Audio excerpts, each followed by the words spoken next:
And it says that we are live. So let me just make sure that it's showing up on Facebook because sometimes it pops up as private. Okay. Do you hear the noise by any chance for the fan or no? No. Yep, perfect. All right, we are there. I don't see it on my regular page, but that's fine. I'll just show it there later. Okay, yep, it's there. Let me just make this public. And there we go. All right, everyone. Good evening and happy Friday. We are here for another episode of Fearless Fridays with Maryann.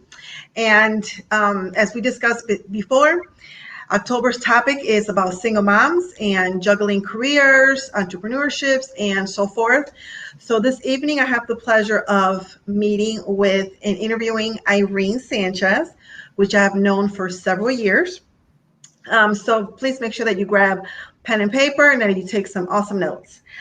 So let's get started. Irene, tell us a little bit about yourself. Thank you so much, Maryann, for the invitation. My name is Irene Sanchez. I'm from Puerto Rico. English is my second language, so I tend to speak fast, but I'm going to try to control myself, at least for this video. I'm the mother of a 15-year-old boy. I have a master's in public administration. I'm a legal advocate at the Volunteer Legal Services Project. I'm the founder and one of the people who founded Puerto Ricanos United in the Distance that support families that arrive after Hurricane Maria here in Rochester, New York. And I'm also involved as the chair for the Western New York Coalition of Farm Worker Serving Agencies and very involved in the community as well. So thank you again for the invitation, Maryann. Awesome, awesome. So you have a lot going on in your place since the last time that you and I talked.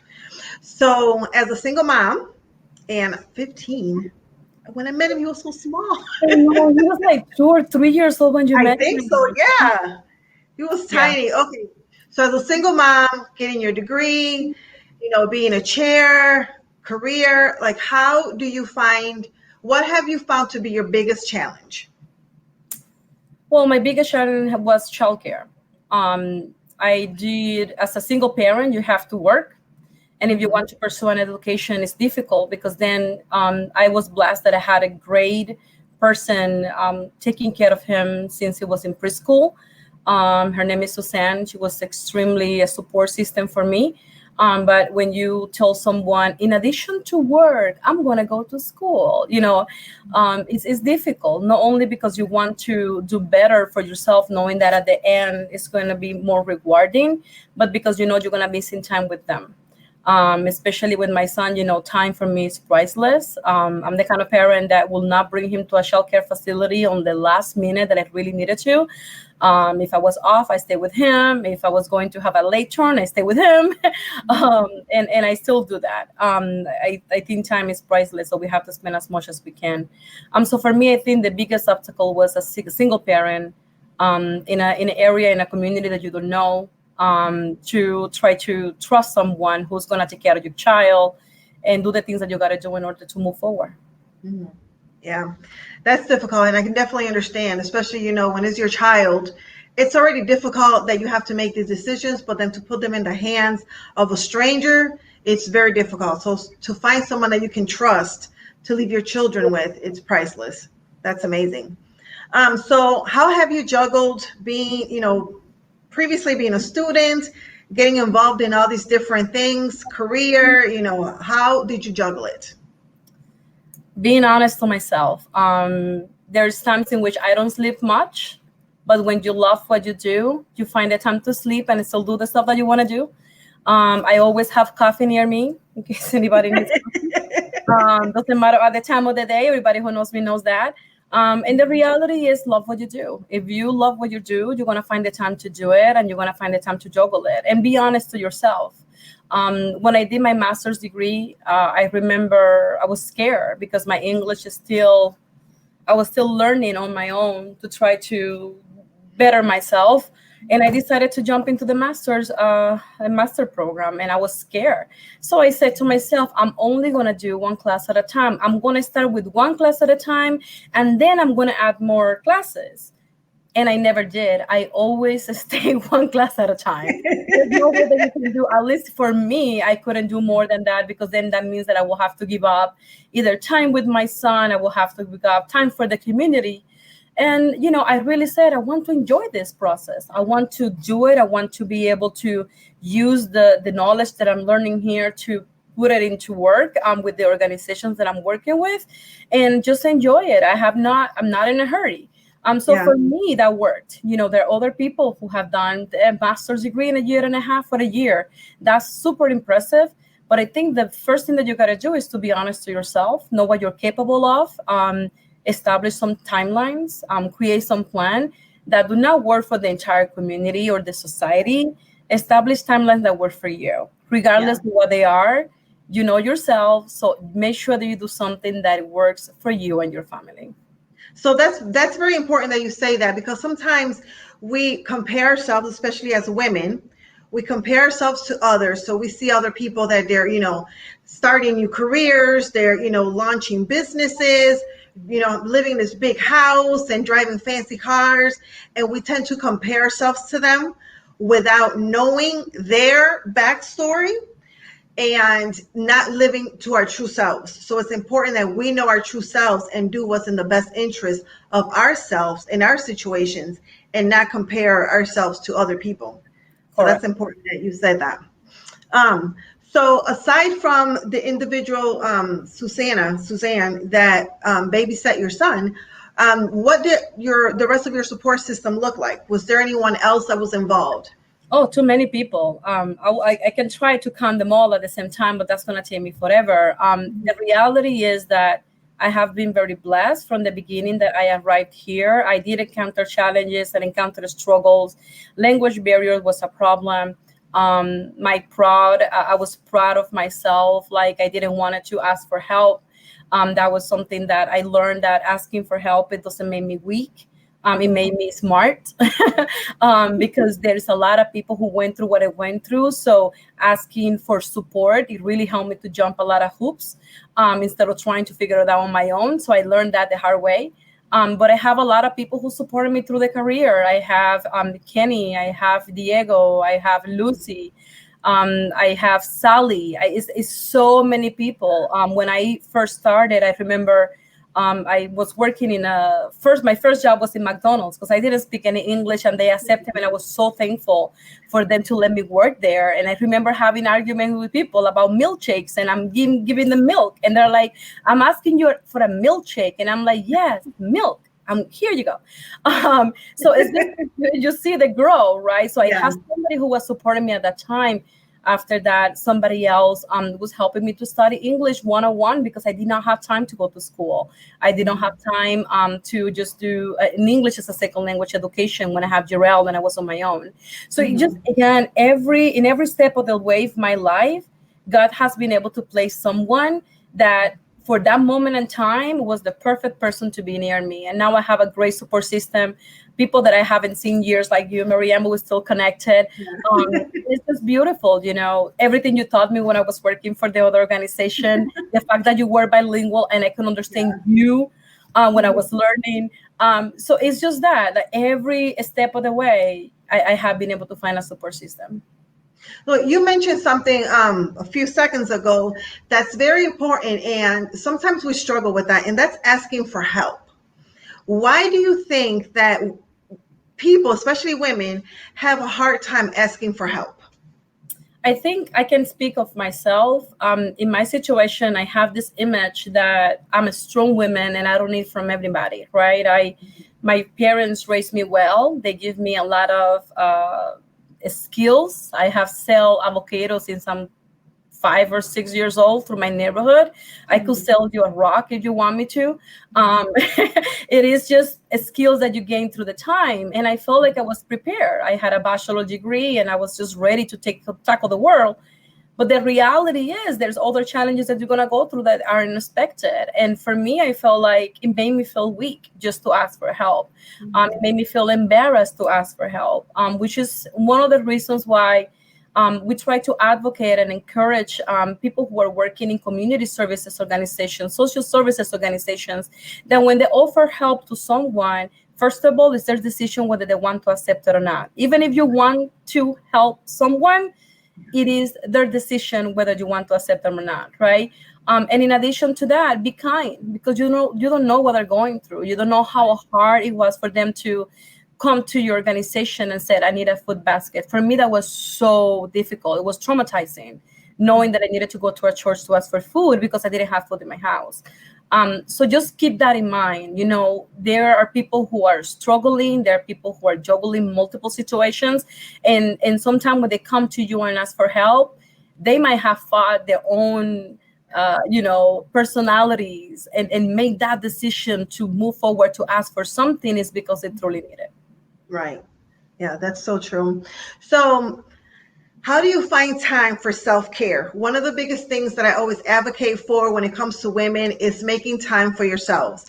As women, juggling careers, school, children, elderly parents, spouses, whatever it may be, women always tend to put themselves last and put everybody else first. So how do you find time for self-care and taking care of you? Well, I'm blessed to have a lot of friends who do Zumba, and they pretty much call me and be like, Irene, we gotta go dancing, and I cannot say no. Jaquise, Leonti, Zoo, all these people who are like very close friends who are telling you all the time, we gotta go dancing, Irene. And I'm like, okay, yeah, let's do it. But the reality is planning, the same way that you plan to go to school and you plan to go to work, you have to make it in your schedule. This has been a tough week, and this is what I'm going to do for me. And my self-care, sometimes it is watching an entire series in Netflix. Yes. You have to recognize what your self-care look like. Not necessarily it's going to be something different, and I'm very active. I'm very outgoing. My son is a Boy Scout. So a couple of weeks ago, we were camping. Not my thing. I love it though. However, it's not my thing. But it was great, and then, they have a Zumbathon, or you have some friends and you're involved with the community. It's really finding something that help you to recharge your batteries, but make you feel happy. And you have to find out what that is. Mm-hmm. Yeah, I know sometimes I think that women overthink what self-care is about. And it could be as simple as 5 minutes and just shutting the door and just closing your eyes and taking some deep breaths. That can work wonders for you. Yes. So it doesn't have to be anything elaborate. Yeah, I wake up early before my son does, and my mornings I have to have at least 2 cups of coffee, just me, in the morning uninterrupted, and that's my beginning of the day. Sometimes when we are stressed out, we go for a walk. It's just finding that type of moment that make you feel comfortable. Yeah. Okay. So what advice would you give to the women, single moms particularly, that are listening to us today? You can do it. You can do it. The society is going to create some type of a stigma of how you need to be, how many kids you should have, whether you're going to buy a house, whether you're not going to buy a house, whether you're going to go to school, whether you're not, whether you're failing, whether you're not. Be you, make your own decisions, make sure that you have your own plan and you follow that guideline, and you're going to do it. You're going to be able to get where you want to be. Some of the things that I remember from college, from my bachelor degree, was that one of my professors said, when you dream high. So we were just talking about what you would like to be in life. And I said to him, I want to be a judge. And he said, okay, so you're going to be a judge in the Supreme Court in Puerto Rico? And I say, no, I'm going to be a federal judge. And I didn't speak any English at that time. So, some of the things that I learned in life is that you make a very big, long, high, difficult goal to attain, and celebrate every small success that you have until you get there. I have small goals. I have things that I wanted to do tomorrow. My goal for tomorrow is to do something fun with my family. And I have some work to do, but it's fun stuff too. Yeah. But it's making that. And then you have the more other goals. I want to purchase a house, which I haven't yet. It's my decision. I didn't want to have the stress of getting a house and studying at the same time. And again, it's just making the goals that will work for you. And then have that long term goal that will help you to continue moving forward. Because if you set goals that are easy to attain, sometimes then you're feeling like, okay, I did what I wanted to do. So Right. that would be my suggestion to you. Yeah. So that's important too, is that when we set goals, our goals should challenge us and they should push us out of our comfort zone. It should make us a little bit scared. We should be a little bit afraid to be like, oh my God, I can't believe I was that bold to set that goal. But be bold with what you have to Yeah. lose. It's nothing that you have to lose. What could happen? That what you were looking for, they say no, at least now you know. I Right. remember it was I did not speak English. It was my second year here. And I said that I wanted to study English because I wanted to take the police exam. And people were like, Irene, I barely understand you. How are you going to take the test? Because I'm going to take the test. I Hmm. wanted to take the test, right? So I passed the test. I didn't pass the verbal interview, but I definitely passed the written test, which for me it was like, whoa. So again, it's just those goals where what could happen that somebody told you you cannot do it. So you try, and that's Right. what is important is that you learn from every time you try something new. It's experience that you're gaining, so you're not losing anything. You try Right. something one way that didn't work out, then you try in a different way that didn't work out, but you keep going. Instead Yes. of just feeling like, what if I can have done that? What if I did this? What if? Just go do it. Be bold. Yeah. Be bold. Yeah, and like you said, too, it's important that we celebrate the small victories because sometimes if we just set this big goal and we haven't really accomplished anything towards that big goal, or if we have, but we just like, oh, okay, so I did that, and you just keep going, it's difficult. So we also have to learn how to be our biggest cheerleaders and celebrate ourselves every Yeah. step of the way. Yeah. I celebrate myself. I go dinners to the places I want to go and places I want to eat. I do things that I want to do. It's a debate sometimes in my house, about my son, what he wants to do and what I want to do. It's like, this time is my mom time. And it is okay. And some of the things that, something that I have seen and observed is that sometimes when we're talking about businesses or Mhm. organizations that we work with, we're so carefully thinking about every move that we're going to do. We plan everything to the extent that it's going to be in a perfect outcome, but we don't do that to ourselves, right? So taking a Mhm. time for you to really plan and be able to look at each of the details, what's happening in your life right now, where is point A, where is point B, where is point C, where you want to get, and doing those little challenge yourself into small goals until you get to want to go. That's going to be extremely helpful for you. Yes, it is. So, as we get ready to wrap up, one thing that I have realized and learned is that when I'm doing these lives, time goes by so fast. I see that. I was thinking like, okay. So, my whole tagline thing, and like my shirt says, it's all about being fearless and fabulous. So, what does being fearless and fabulous mean to you? For me, it means be you, be yourself, be honest to yourself, be true to yourself. Forget the stereotypes, forget the labels, forget what people want you to do. Do the things that you want to do the things that you desire to do, and be bold about it. If you're happy, everybody around you is going to have to be happy. If not, they're going to have to accept that you're happy. Mhm. So be you. That's for me what means being fearless. Awesome, awesome. So, any last parting words before we end for tonight? Well, I know one of my quotes. It was about, be the change that that you wish to see in the world. But I would Mhm. like to read one of reflection in Spanish that Okay. has been with me since my college days.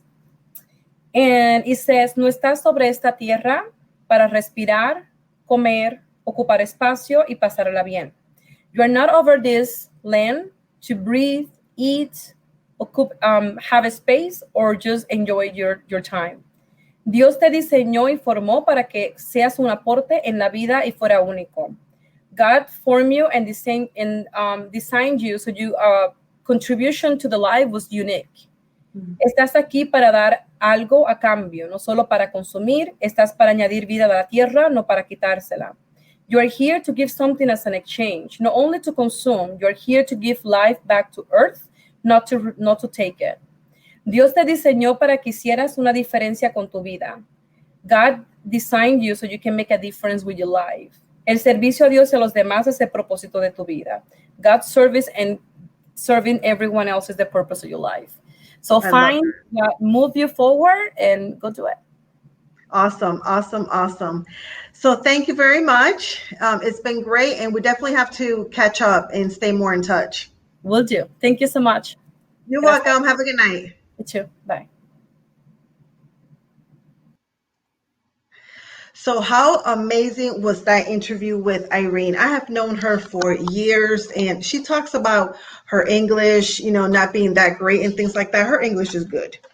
I remember, and that just reminds me when I was in school finishing my master's degree, we had a beautiful soul in class with us from Brazil. And she always talked about how her English wasn't that great. And we all looked at her like, are you kidding? Your English is better than ours. So, for all you people out there that English is your second language, keep going, keep learning, do not stop.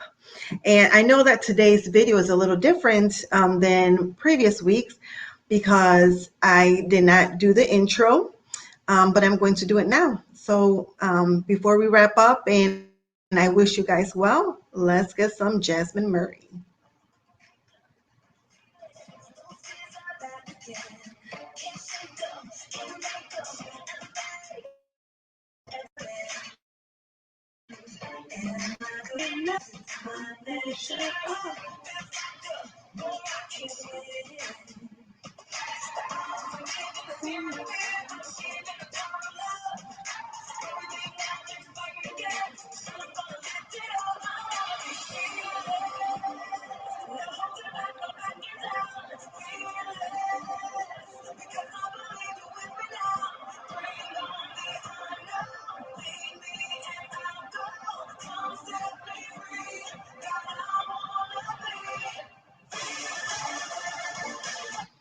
So you guys know that that is my favorite song, Fearless by Jasmine Murray, if you want to listen to the whole thing. But thank you for tuning in. Please be sure that you like and share this video, not just with single mothers, but with anyone. Different topics are discussed every month, and I'm here to inspire, empower, and motivate women from coast to coast to live a free and happy life, a life where they are living out their dreams, their truth and strengths. So thank you for tuning in. Be sure to follow me at The Fearless Living Coach on Facebook. I'm also on YouTube under Maryann Dannert, and I'm on Instagram at mdannert. So thank you and have a good evening.